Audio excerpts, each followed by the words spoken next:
Good afternoon. My name is Ralph Gonsalves. I'm the Prime Minister of Saint Vincent and the Grenadines. We were just elected as a non-permanent member of the Security Council for the GRULAC region, the Group of Latin America and the Caribbean. We had a contested election. The great country of El Salvador contested against us. We received 185 votes. They received 6 votes. There were 2 abstentions. I want first of all to congratulate all the members of the United Nations, those from the Group of Latin America and Caribbean countries, those from Africa, Asia Pacific, Western Europe and others, and Eastern Europe. I want to reiterate that Saint Vincent and the Grenadines views this as an historic occasion. We are the smallest country ever to be elected as a non-permanent member of the Security Council.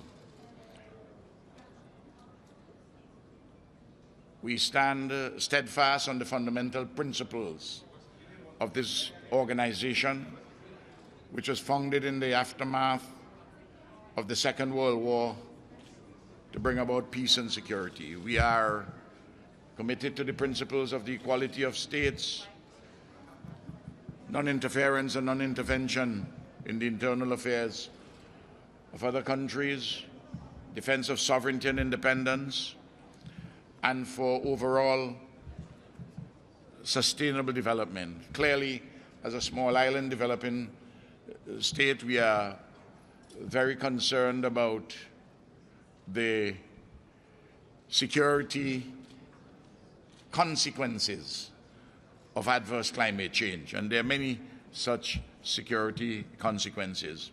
We intend to work very closely with the other members of the Security Council.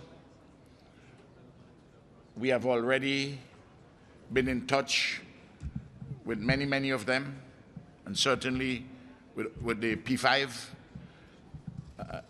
countries.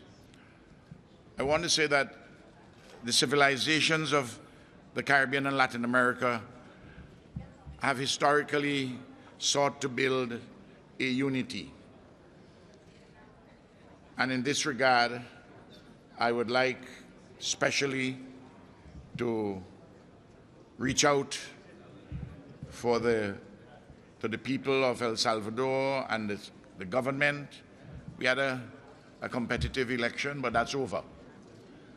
The business of doing the work in the interests of our peoples of Latin America and the Caribbean, our America, and to work with other countries across the world. We are about peace and security. I am grateful to all those who aided in this campaign, and I'm particularly thankful for His Excellency, our distinguished Foreign Minister, Sir Louis Straker, and our permanent representative, Her Excellency Rhonda King, and her entire team of very able, and we have a very young group, and you will notice we have a preponderance of women at our mission here, and we will add more, including more women. I want to thank you very much for the opportunity to speak to you, and I also want to congratulate the other countries which were elected today: Tunisia, Niger, Viet Nam, and Estonia. All great countries, and we will work together for peace and security. The United Nations has its weaknesses. It has its limitations, but it has profound strengths and possibilities which are displayed daily. Thank you very much.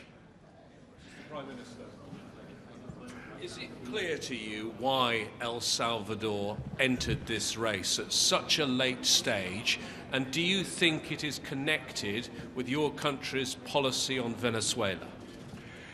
I think you perhaps would better pose that question to His Excellency the President, the distinguished President of El Salvador. I as an old experienced person in this business of politics and governance, I don't like to have conjecture or speculation. So tell us your policy on Venezuela. Non-interference, non-intervention, peaceful settlement of the serious difficulties pertaining to governance. To have dialogue, we support the process which is ongoing in Norway, Saint Vincent and the Grenadines. Last year, when there were discussions in the Dominican Republic sponsored by the former President of Spain, His Excellency Mr. Zapatero, and also the President of the Dominican Republic, and blessed by the Holy Father,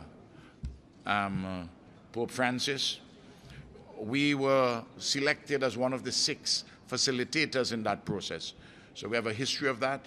CARICOM has a position on this matter for dialogue and peaceful settlement of this problem, which is getting more difficult day by day. And we want a conversation. Look, you're an experienced journalist. There are 2 ways to solve a problem. Either through violence or through peace. When I'm a Catholic, when I go to church and the priest says, give the sign of peace. If I give you the sign of peace and you fold your hands, I keep the peace and you keep the opposite of peace, which is war. I want us to hold our hands, give each other the sign of peace. Let us talk and solve this problem. It is not beyond us. Thank you very much. Thank you.